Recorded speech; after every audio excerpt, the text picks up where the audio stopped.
meluap hingga meluapnya ke daratan.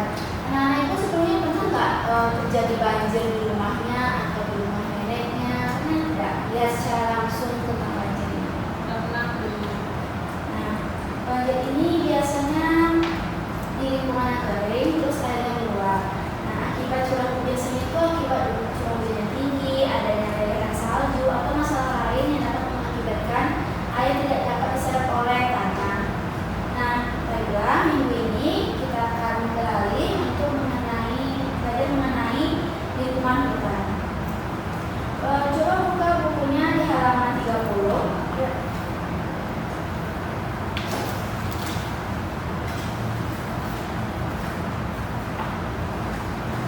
Pada halaman 30 ada dua gambar. Itu yang di gambar pertama bisa kita lihat ada gambar hutan yang besar dan pohon-pohon yang tebal. Sementara di gambar kedua ada longsor di perbukitan. Coba anak-anak ibu baca dulu 15 menit tentang hutan yang besar dan longsor di perbukitan.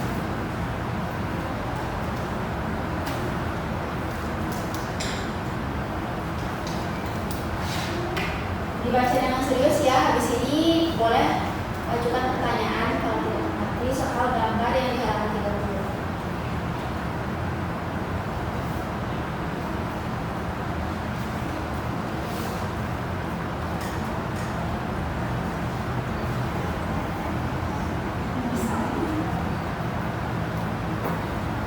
Gimana anak-anak ibu semua? Sudah selesai membacanya?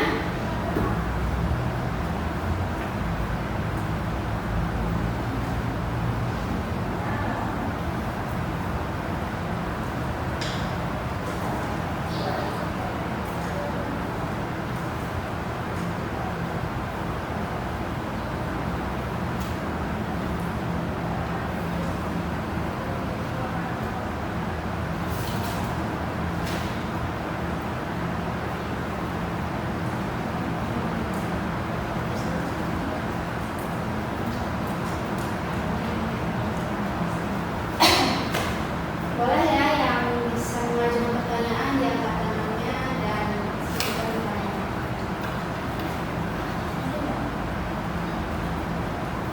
Bu, Ya, boleh. pertanyaannya, mengapa terjadi kerusakan hutan? Maka terjadinya kerusakan hutan. Ya. Pertanyaan selanjutnya tidak.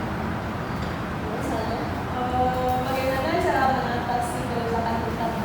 Gimana cara mengatasinya?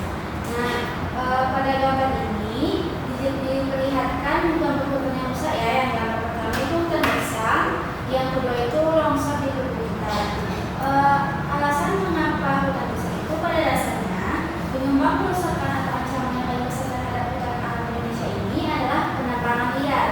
Apalagi di Indonesia ini banyak perkebunan kan, ada perkebunan sawit, perkebunan segala macam, perkebunan kelapa. Nah, terhadap hutan alam Indonesia ini menjadi menimbulkan kerusakan sehingga alih fungsi hutan ini menjadi tidak lagi menjadi hutan yang asli, bahkan akan menjadi perkebunan dan terjadi perubahan hutan dan ekspoliasi hutan.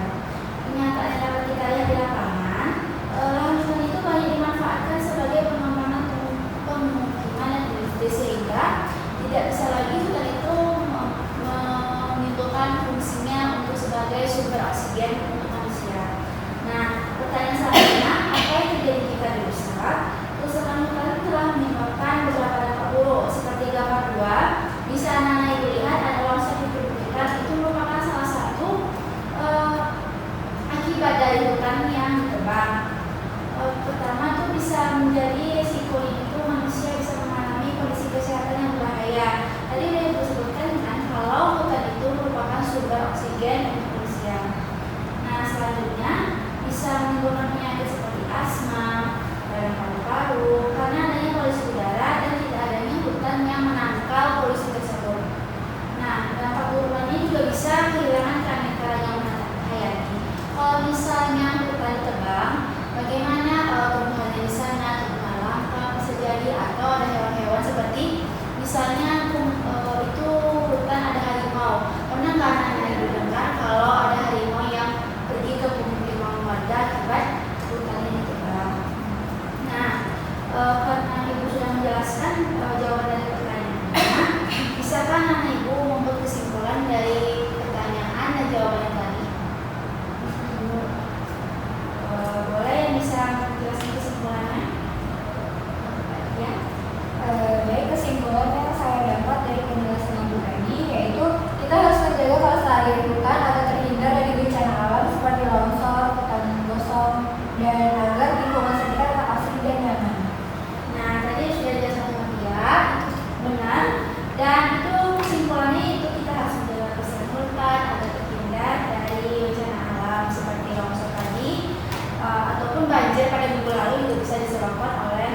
Selamat pagi anak-anak ibu. Pagi, Bu. Baik, sebelum kita memulai pembelajaran, ibu minta kepada kepala kelas untuk memimpin doa ya. Siap, gerak. Hormat, gerak. Tegak, gerak. Bismillahirrahmanirrahim. Raditu billahi rabba wa bil islami dina wa bi muhammadin nabiyyan wa rasulah. Rabbi zidni ilman warzuqni fahman. Amin. Baik, sebelumnya ibu akan mengambil absen. Absen pertama Viola Andina hadiah, Iya, Bu. Putri Salda hadiah, Putri Mas Ayu hadiah.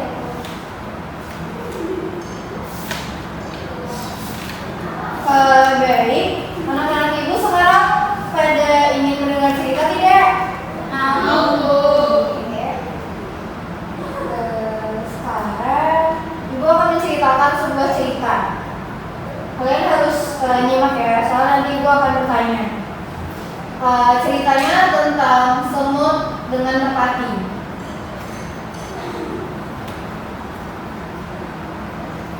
Pada suatu hari yang panas, semut mencari air untuk diminum. Setelah berjalan ke sana kemari, dia menjumpai sebuah kolam. Untuk masuk ke dalam kolam itu, dia memanjat rumput. Ketika memanjat rumput, dia tergelincir lalu terjatuh ke dalam kolam. Semut ditolong oleh merpati yang sedang duduk di atas pokok di tepi tasik itu. Merpati menggigit sehelai daun, lalu menjatuhkannya di dekat semut yang sedang terkapek-kapek itu.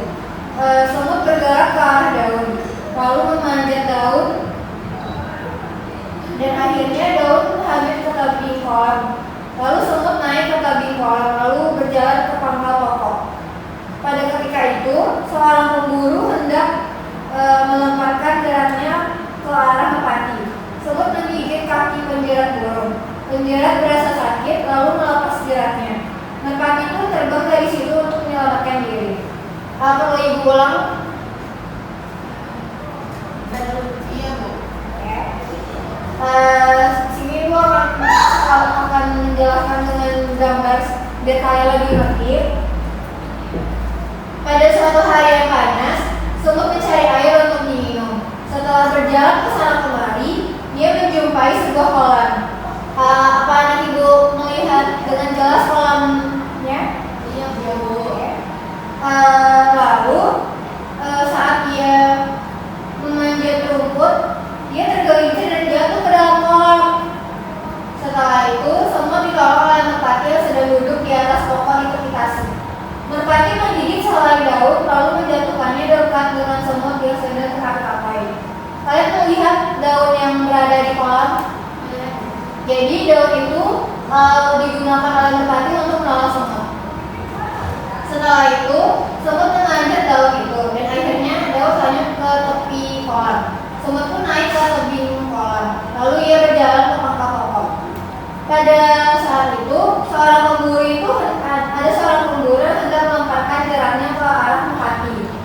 Semut menggigit kaki penjerat burung. Penjerat merasa sakit lalu melepas jeratnya. Dan merpati pun terbang dari situ untuk menyelamatkan diri. Sampai saat ini, apakah kalian sudah mengerti dengan alur ceritanya? Nanti sudah, Bu. Baik, karena sepertinya semua sudah mengerti, ibu akan memberi pertanyaan. Siapa yang bisa jawab, katakan ya. Apa yang dilakukan merpati untuk menyelamatkan semut?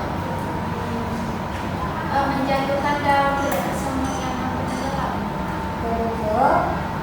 Pertanyaan kedua, saat merpati hendak ditangkap pemburu burung, apa yang dilakukan semut untuk menolong merpati sebagai balas budi? Dengan menggigit kaki pemburu burung. Jadi jawaban kalian itu benar ya. Di sini yang awalnya semut jatuh ke dalam kolam, lalu dibantu oleh merpati untuk menyelamatkan diri, dan akhirnya semut pun membalas budi dengan menggigit kaki guru-guru yang sedang memburu merpati. Baik, sepertinya pembelajaran hari ini sudah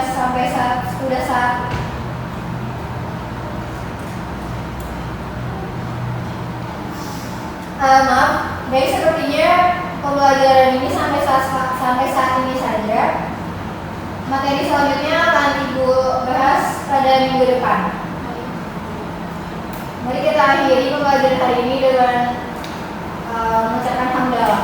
Alhamdulillahirabbil alamin. Lights will guide you home and ignite your bones, and I will try